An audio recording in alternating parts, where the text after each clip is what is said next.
Hello, everyone, and welcome back to Easy English Listening. I'm Max. And I'm Emma.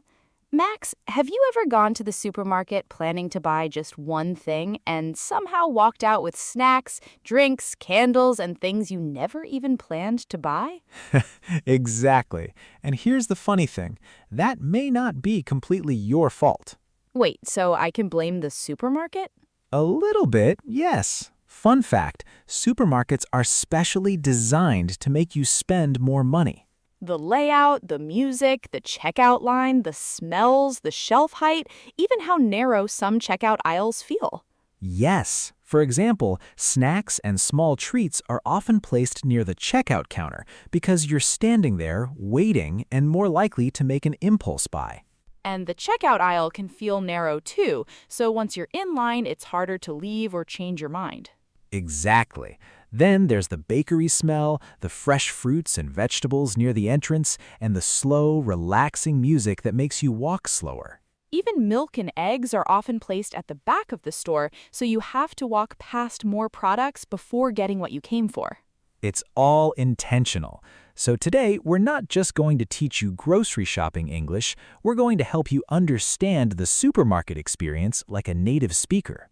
That means you'll learn useful phrases for asking where things are, checking prices, talking to staff, choosing products, and handling checkout smoothly. And at the same time, we'll look at the little tricks supermarkets use to make you buy more. Things like why products at eye level get your attention first, why children's snacks are placed lower down, why special offers don't always save you money, and why you should never shop when you're hungry. By the end of this episode, you'll feel more confident, speak naturally, and hopefully you'll also learn how to not fall for their tricks and become a smarter shopper. Okay, so first things first, before you even leave the house, the shopping list. Max, are you a list maker? Oh, absolutely. 100%. If I don't make a list, I come back with 3 kinds of ice cream and like 0 milk. Same. I always have to check the pantry and the fridge first. My husband will just buy things we already have 3 of. We currently own 4 jars of ketchup. 4 jars. See, that's a classic mistake. You gotta check what you're running low on. That's why I always say the supermarket starts working on you before you even enter. If you don't have a list, every colorful display, snack aisle, and discount sign becomes a temptation. But when you have a list, you're much less likely to overspend. Exactly. So those are our first key phrases: to make a list, to check the pantry, and to see what you're running low on or what you're completely out of. Right. Running low on is a great one. It's more casual than saying our supply is diminishing. Oh yeah, nobody says that. You just say, hey, looks like we're running low on coffee. It just means you have a little bit left, but you should probably buy more soon. Whereas if the coffee container is totally empty and you're staring into a sad empty bag, Then you'd say, oh no, we're out of coffee. the horror! That is a true crisis in my house. I know, right? So let's break down running low on a little more. You can use it for almost anything. We're running low on toilet paper, running low on bread, running low on patience with our cat who keeps knocking things over. You can try. So to recap part 1, before you shop, you should make a list, check the pantry, see what you're running low on, and what you're completely out of. Perfect. Those phrases will get you organized and ready to go. Okay, so you've got your list. You're in the store, but it's huge, and you can't find the olive oil. What do, Max? The classic scenario. This is where you need to talk to a store employee. You can just go up to them and ask politely, "Excuse me, where can I find the olive oil?" Simple, direct, perfect. What if you're not sure they even have it? Maybe you're looking for something specific, like oat milk. Right, in that case, you could ask, "Do you have any oat milk?" Where can I find for location, and do you have any for existence? Got it. And existence basically means whether something exists or is available. Right, so when you ask, do you have any oat milk, you're checking if the store has it at all. Yep, and it helps to know the names of the different sections. Exactly, and milk, cheese, yogurt, that's all in the dairy aisle. And then there's the freezer aisle, the bakery. Knowing those words is super helpful. And aisle just means the long walking space between shelves in a store. Yep, so dairy aisle basically means the section with milk, cheese, yogurt, and things like that. Totally. It makes understanding directions so much easier when the employee says, it's in the dairy aisle. And speaking of supermarkets being designed carefully, did you know some stores even choose specific music to affect how people shop? Really? Yeah, studies have shown that slower music can actually make people walk more slowly and spend more time inside the store. Which usually means buying more things. Exactly. And here's another interesting supermarket trick. Products placed at eye level are usually the ones stores want you to buy the most. Yep, those shelf spots are extremely valuable because people naturally look straight ahead first. Which means cheaper products are often hidden higher up or lower down. That's right. Kids' snacks, sweets, cereals, and colorful packaging are often placed lower down, around 3 feet from the floor. Basically, right where children can see them clearly. And once a child sees something exciting, what happens? They ask for it, or sometimes they beg for it. Exactly. So parents may end up buying things they never planned to buy. And if you're shopping with kids, maybe be extra careful around the lower shelves. That's where a lot of the temptation is waiting. Right. Oh, here's a little fun fact for you. Did you know that the banana is technically a berry, but the strawberry isn't? Wait, what? No way. My whole life is a lie. I know. Plant biology is weird. Supermarkets are honestly fascinating when you think about it. Even the way products are displayed affects what we buy. Totally. Stores often place colorful fruits and vegetables near the entrance because it makes the whole supermarket feel fresher and healthier. The moment you walk in and see bright apples, green lettuce, yellow bananas, or fresh flowers, your brain thinks, wow, this place feels clean and fresh. And that good first impression puts you in a better mood, makes you feel more relaxed, and can make you want to shop longer. Plus, fruits and vegetables make us feel like we're making healthy choices. So, after putting some healthy food into your basket, you may feel like, okay, I've been healthy today. Which can make it easier to justify buying cookies, ice cream, or chocolates later. Like, I bought spinach, so I deserve this cake. Honestly, that sounds very familiar. Same. You may walk in thinking, I'm just here for eggs and bread. But then the strawberries look good, the bakery smells amazing, and a snack offer catches your eye. Suddenly, your basket has fruit, croissants, chips, and sparkling water. And no eggs. Exactly, no eggs. So the next time you enter a supermarket, pay attention to what you see first. The bright colors, fresh smells, and beautiful displays are not random. They're designed to make you feel comfortable, relaxed, and ready to shop. Okay, so let's quickly recap the phrases for inside the store. We have, where can I find? Do you have any? And knowing some key sections like the produce section and the dairy aisle. Yep, those phrases alone will help you a lot in real life. All right, your cart is full, and now it's time to pay. The final boss, the checkout counter. The final boss, I like that. So you get to the cashier, and they'll probably say something like, find everything okay today? Yep, and you can just say, yes, thank you. Then, after they scan everything, they might ask, cash or card? Meaning, how are you going to pay? With physical money or a credit or debit card? Right. And then comes the big question in many countries now. Do you need a bag? Ah, yes, because so many places charge for them now. You can say, yes, please, or no thanks, I brought my own. And one more that's really common is, do you have a loyalty card or a rewards card? That's for the store's special program to get points or discounts. It's fine to just say, no, I don't. And loyalty means continuing to support or stay connected to something over time. So those are the big three. Cash or card, do you need a bag, and do you have a loyalty card? Pretty straightforward, right?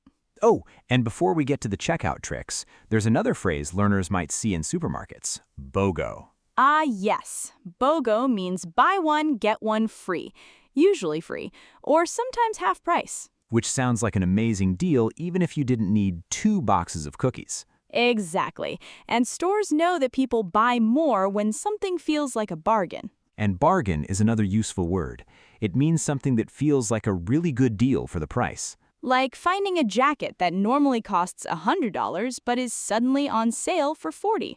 And another classic supermarket trick is pricing things at $4.99 instead of $5. Which is funny because it's basically still $5. Right, but psychologically, our brains focus more on the first number, so $4.99 feels cheaper than $5, even though the difference is tiny. Very. And here's a fun fact about the checkout counter. Those little items near the register are not placed there accidentally. The chocolate bars, chewing gum, mints, magazines, batteries, all those small things? Exactly. Supermarkets place them there because when you're waiting in line, you're not really doing anything. You're just standing there, looking around. And that gives you time to notice small, cheap, easy-to-grab items. Plus, by the time you reach the checkout, you've already made so many shopping decisions. Your brain is tired. So when you see a chocolate bar, your brain doesn't say, let's carefully think about our budget. It says, yes, snack, now. That is what we call an impulse buy. An impulse buy is something you buy suddenly, without planning to buy it. And if you do something impulsively, it means you do it quickly based on a sudden feeling, not a careful plan. Like when you're waiting to pay, you look down and a chocolate bar is staring at you. And your brain says, you know what, we deserve this, which explains why I somehow always leave with snacks I never plan to buy. Oh, they are so dangerous. That's where they get you.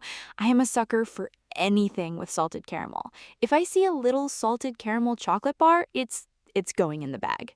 You have a specific weakness. For me, it's anything sour. Sour gummy worms. If it makes my mouth pucker, I'm buying it. It's like our little reward for successfully navigating the supermarket. Exactly. Okay, so let's just quickly go over those checkout phrases one more time. The cashier might ask, cash or card? Do you need a bag? And do you have a loyalty card? And now you know exactly what they mean. And just like that, you've done it. You've successfully gone grocery shopping in English. It's all about having those key phrases ready. So just to recap the most useful ones from today, from the beginning, remembering to ask, where can I find, is probably the most important. I agree. That one is a lifesaver. And then at the end, understanding cash or card and do you need a bag makes the final step so much smoother. Totally. And for all of our amazing listeners, we'd love for you to practice with us. Go to the comments and tell us, what is one thing you always buy at the supermarket? Ooh, I love that. My answer is definitely fresh basil. The smell is just the best. What about you, Max? A good block of sharp cheddar cheese. Can't go wrong. Classic. We can't wait to read your answers. Okay, so before we finish today, let's go back to the question we asked at the beginning. Why do we always walk into a supermarket planning to buy one thing and somehow leave with 10?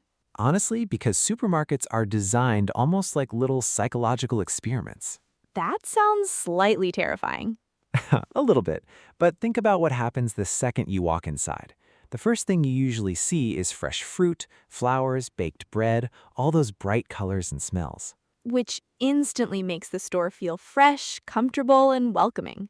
Exactly, and studies have shown that smells like fresh bread can actually make shoppers feel hungrier, which increases the chances of buying more food.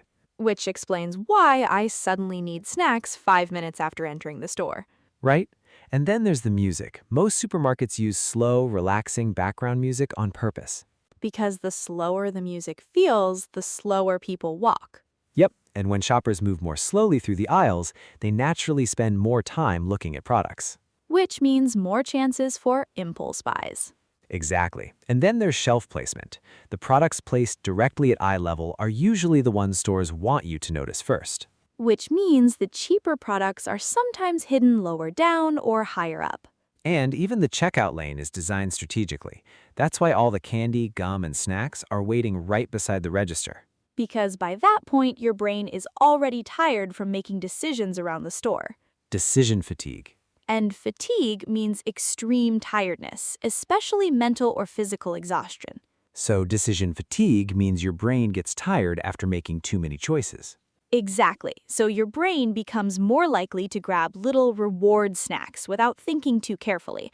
So when you put everything together, the smells, the music, the lighting, the shelf placement, the checkout snacks, you realize grocery shopping is actually a carefully designed experience. which honestly makes me respect supermarkets a little more and trust them a little less. Same. So next time you go shopping, bring a list, stay focused, and maybe don't go grocery shopping while hungry. That might be the most important English lesson we've taught today. And congratulations, you've officially learned supermarket English and a little supermarket psychology, too. And as we finish up today, we just want to leave you with a little thought. Learning a language, it can feel like a really big, overwhelming task sometimes, like standing at the entrance of a giant supermarket and not knowing where to start. Right, it really can. But just like with shopping, you don't have to do it all at once. You just start with one thing. Maybe this week, your only goal is to try using one of these phrases. Just one. Maybe you're at a store in your own city and you quietly recognize a phrase like cash or card, or do you need a bag? It really is. It's about being gentle with yourself and celebrating those little moments, because all those small steps, they really do add up to something big. They do, and you're not alone in it. We'll be here with you, little by little. That's it for this episode of Easy English Listening. I'm Emma. And I'm Max. Thanks for listening, and we'll talk to you next time. Goodbye for now. Keep your English practice going. Choose another video on your screen that we've selected especially for you.